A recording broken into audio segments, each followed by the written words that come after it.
head back. Now, this is the problem. See, we're turning our head back. And so what has happened is there has been a perspective that has shifted. And this distance between who I am and who I thought I was has created a perspective that we no longer can identify with. Now, this is what church people, and this is what I have a problem with the church, because a lot of us, we're trying to open up a door that has already been closed. Not because we wanted it to be closed, but because God has already closed the door. And so we're sitting over here trying to open up a door that we no longer have the capacity to fit into. Wow. And so now, oh Lord, now what has happened is, this is about faith. And faith is the substance of things hoped for. It's the evidence of things not seen. Faith cometh by hearing, and hearing by the word of God. Without faith, it's impossible to please God. A lot of us have been making these faith steps over the course of our life. And now, we are right here. Some of us don't have a choice to go back here anymore. Not because we don't want to go back, but because we can't go back. See, for some, I don't know who I'm talking to today, but it has taken me 27 years to get right here. I'm not finna let the enemy come in and sow seeds in my head to make me feel like I have made a mistake. Look to your neighbor and say, neighbor, no turning back. I can't go back. Amen. So,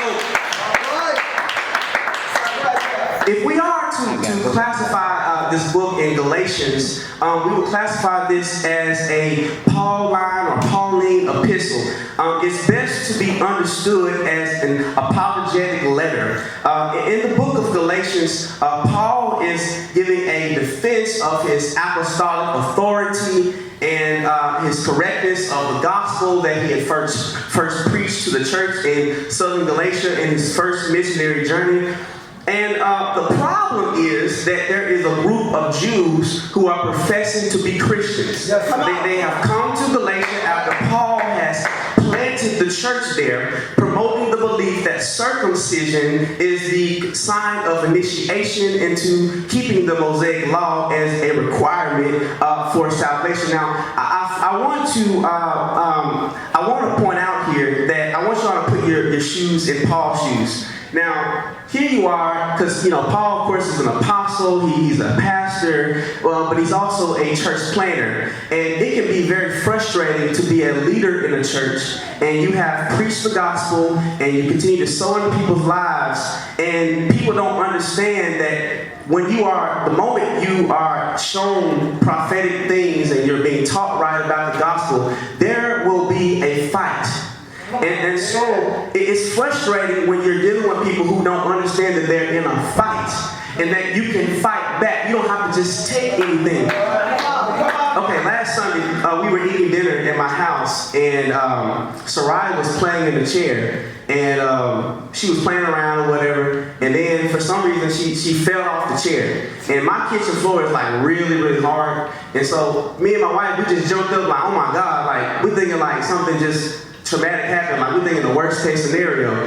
And First Lady and Pastor, they just sitting back like they just all cool and collected, and we just like, what's wrong with you folks? And what we found out was when we looked over at Soraya, she was looking at us smiling. And because she had learned to catch herself.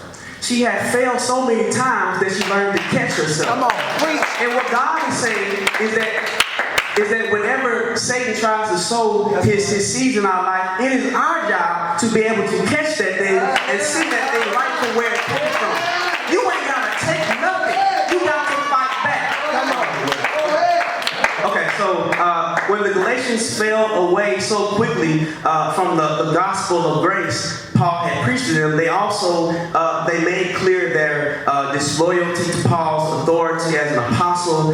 Therefore, Paul began the letter to the Galatians by spending the first 2 chapters kind of in his feelings. He was kind of upset. He was, he was like, how y'all gonna ignore everything that I have planted in you? I leave for a little while, and y'all go right back to the same, oh my God, Lord, why would they do this to me? All these emotions, we have to learn how to catch these things and send them right back. Oh, Lord. Okay, let me stay right here. Okay, only in chapter 3 did he begin to the heart of their error. Namely that these Galatians, they sought to be justified by the Mosaic law. And of course, we see this today in today's society. You have the Black Hebrew Israelites, you got all these little different groups because somehow Jesus is not enough, right? Okay, so Paul, in contrast, Paul presents his argument that justification comes to people by faith in Jesus Christ, not by their works, not by the circumcision, not anything under the law. But part of the problem that is confronted by the Galatians came in one of the arguments made by the Judaizers. These are people who claim to be Christians, and Paul, he calls them Judaizers. And in chapter 3, of course, he gives us his famous quote is that the just shall live by faith, not by works. Of course, we know this already, but part of the problem came from the confrontation the Galatians came in the argument by the Judaizers. These false teachers suggested that to live by grace and in freedom meant to live a lawless and degenerate life. And so in the final chapters of the letter, Paul makes clear that justification, which is an act of grace through faith, need not result in sinful lifestyle.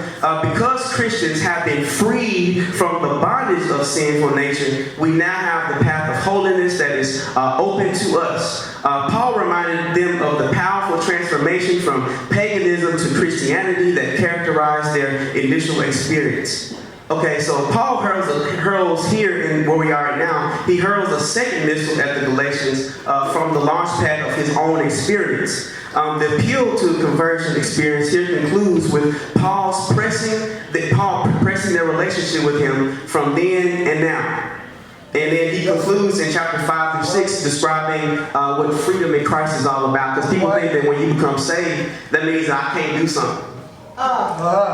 It means I have to give up this and that. I can't live my life. I can't be who I want to be. And part of that is true. You have to accept the person that God has created you to be. But there is freedom in the spirit. Okay? Don't let anybody make you feel like you can't walk in the doors that God has already opened for you. There are promises beyond. There are connections behind this door. Do not let anybody make you confused. Oh Lord. Because Satan, he knows what God has already put in you. God knows what he has put in you. It is up for you to decide what you will and will not take. I got to say that. Okay, so my first point is everybody can't come with you. Now, when you decide the person that God wants you to be, you learn that everybody can't come with you. Faith has created capacity. You have capacity. Faith has created capacity. You have done everything God has asked of you. You have given up some of us have given up everything to get right here. Don't let the enemy make you feel confused for stepping into who God wants you to be. What we as believers sometimes do is try to make everybody else comfortable with our changes. And they see us with one foot in the church, we want to go back and make everybody else feel like, hey, I'm still the same dude, you know what I'm saying? I'm still kicking, I still smoke, I still drink, you know what I'm saying? I got my foot in the church. You know, you at some point in your life, you have to make a choice. You either going to be all in, or all out. Come on, preach. Amen in the house. Sometimes the Pharaoh in your life may be the same folks with your last name. That's just an honest. There's some people in our family that it's like they saw us here our whole life, and when God reveals us to us, we begin to make these steps, and it's like this is a problem, right? This is you're the issue, right? And this is kind of, where Satan kind of sows these mental instability, depression, anxiety, all that. Because, like I said, we're trying to open up a door that we no longer can go through. And so Satan knows that when you open up this door, when you go through this door, you're in Satan's territory. Because Satan, Satan doesn't want you. He wants your stuff. Satan does not want you. He wants everything that God has promised you. And you can forfeit everything that God has for you if you continue to let the devil sow seeds in your life. Okay, so second point, misery loves company. Have you all noticed how, like on social media, Facebook, Twitter, whatever, sometimes some people post their personal business on there, and they're ranting and going in and all that, and then, for some reason those posts, they get all the likes. For some reason, everybody want to comment, everybody got something to say, and add their 2 cents in. But then that same person, a few years later, they may get their life together, and they may have a healthy relationship, and then they start posting pictures of them, smiling and having a good time, and all that negativity has now gone, and those same people can't even acknowledge their growth. They can't even acknowledge the fact that things have changed in their life. Some people can't handle you being happy. They just can't. It doesn't matter what you do. It's like they just cannot, because your pain, that benefited them. They profited off of your Watch out. Pastor preaches that all the time. They profit off that because it now gives, it makes the church look like a mockery because people are coming in and they're not being changed. Nothing's happening in my life that shows me evidence that something in my life has changed. We have access. Now, when I was a member of LA Fitness, I was a member with this other guy. We started working out together. This is before I met Brittany and everything. And we were, trying to get big, impress the women and all that and stuff like that. That was, back in my days when I was out of church and stuff. And I noticed how we were going every week, once a week, twice a week, whatever. And we were doing the same weights. But I would leave. I would leave and go home. He would stay or whatever. And I noticed that, after a while that he started, getting big and things were, happening for him. I'm thinking to myself, ain't nothing happening. I ain't got no muscle to show. I ain't got nothing to show for it. And so what I realized is that the reason why I never grew, the reason why I didn't get buff and big and all that was because I didn't take advantage of the full access that LA Fitness was trying to give me. Come on. They were having saunas and they had all these personal trainers that they had free service for, and I'm paying for it, and I'm just not taking advantage. Come on. And a lot of us have the word, and the word is all you need. Come on. But we don't take advantage of everything that is provided us. Know what you got. Know what you got. Know your resources. And know the benefits of the sonship. It's like an heir. When you are an heir to somebody, when you are an heir to the king, you now inherently you have some things. You have everything that God wants you to have. And a lot of us we end up getting desperate because we allow the enemy to tell us and to show us that we have not made any progress. And this is what I have noticed because when I'm over here walking into the promises that God has for me, here comes the enemy in my ear trying to tell me that I'm not making any progress because you don't see my business, you don't see this, you don't see this happening. They doing X, Y, and Z and the third, and I'm just going to church. I'm just doing what God told me to do, just being faithful over the little things. And behind this door is literally like we're right here, and here are some connections that God has for us. Where it's like if you turn your head. The moment you begin to turn your head, then you are headed in the wrong direction. And a lot of us right now, if we're being completely honest with ourselves, we're beginning to go backwards. Lord. I don't know about y'all, but I have come too far to give up now. Know your position and fight back. Born-again believers have the authority to throw down and to cast out any spirit by prayer and anointed decrees and declarations from our legal position in the risen Messiah. Our position with the risen Messiah is now in the heavenly realm. Yeah. We believers, although we exist here on earth, when we became born again, our eternal spirits are already legally and positionally right now in the heavenly places. Oh, Jesus. With the Messiah. Yeah. Legally, according to the gospel, and positionally in the spirit, we reign with him above all demonic realms. In fact, when we were doing outreach and we were passing out the stuff and preaching folk and praying for folks and all that, one guy said, this is not, this is hell in Arkansas. This is hell town. And so, so like that kind of irks my spirit because, words have power. Come on. And you should always watch the words you say to people. Watch the words that you are declaring and decreeing over not only over people but over a region. And a lot of the things that manifest in the city is because people are speaking the wrong things. Watch what you say. Life and death are in the power of the tongue, and they that love it will eat the fruit thereof. It's because of what we're speaking. Don't let the enemy take your territory. And I think the church, in a sense, we have kind of messed this up in regards because we just think things just happen. And nothing just happens. When someone gets shot or killed, I used to think like, it's your fault. It's you. If you're supposed to be this all-powerful, all-knowing God, why would you let this brother right here get shot? And so what I realized is, we don't know why death happens. None of us know why it happens. But some things are sent. Come on. They are sent from Satan. And so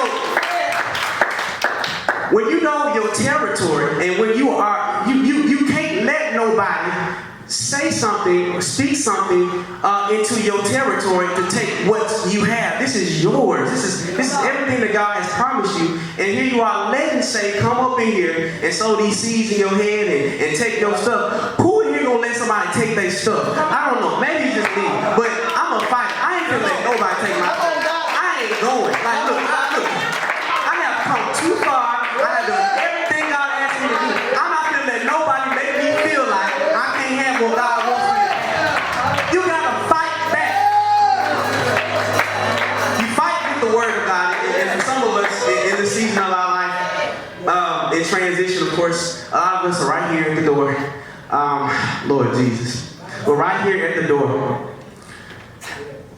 Yes. You're going to need the word of God like never before in this season. Not just knowing the word, but you're going to have to do the word. Come on, preach right there.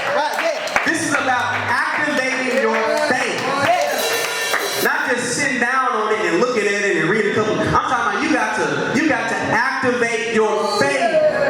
And in this season, I declared and decreed that in 2019, this was going to be the year of the eagle. I don't know who was here for the White Night service. I said that this is going to be the year of the eagle. Those of us who have our heads up and are looking ahead are going to get everything that God has asked us for. But don't turn back. Don't look back. Keep looking forward. You've done everything God told you to do. And the last point I want to make is, make sure that you are closing the door. Close the door. Don't leave it halfway open. Don't leave it, close the door. If you're going to be all in for Christ, keep walking with purpose. Because everything that God wants you to have is right behind this door. I ain't stopping and I ain't going to this season. Somebody give God a hand clap of praise.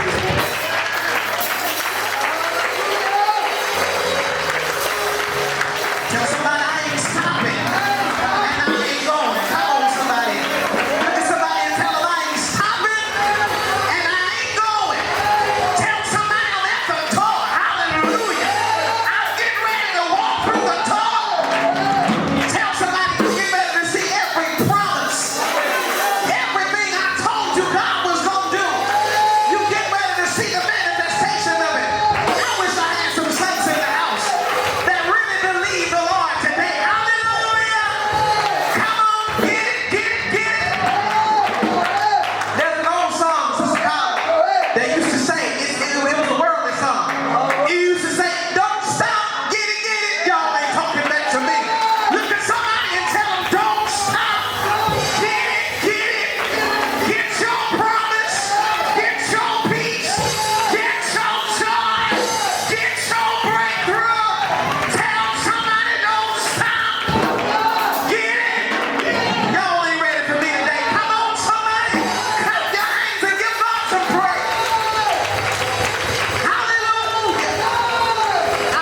devil walk in your territory? How long you gonna let the devil dictate your life? How long you gonna stay in the same situation? How long are you gonna have full access and not take advantage of the access that you paid for? Pastor, how did I pay for it? I cried too many nights. I was depressed too many days. There were some days I thought I wasn't gonna make it and I pressed for it anyway. Tell somebody I paid for this access. So give me a few minutes while I take advantage of my access. Amen. I feel it.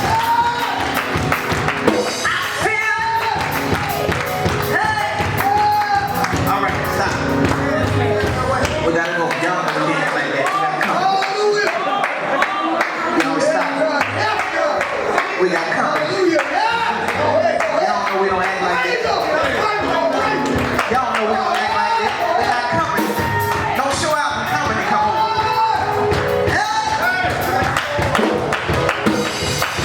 I give God praise, honor, and glory. All right, we're gonna stop. Amen. We bless the Lord. Hallelujah. Let's thank the Lord for our very own.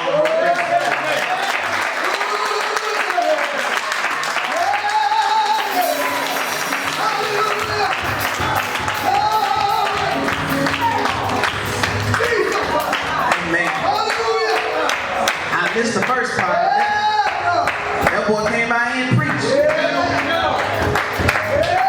I had to get back up here and remind y'all I'm the pastor over here. Amen.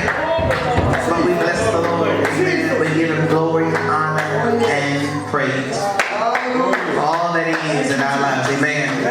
Amen. We thank the Lord for such an awesome delivery. It's not easy. I've been preaching for 16 years, and it's still, I can tell you, it's still not easy. When you up here, folk looking at you, and they trying to listen to what you're saying, trying to act like they scholarly enough to know if you made a mistake. And not only that, your mentor is standing in the corner, and you know, I'm listening, and I'm trying to be blessed by the word and grading at the same time, and I came, the mentor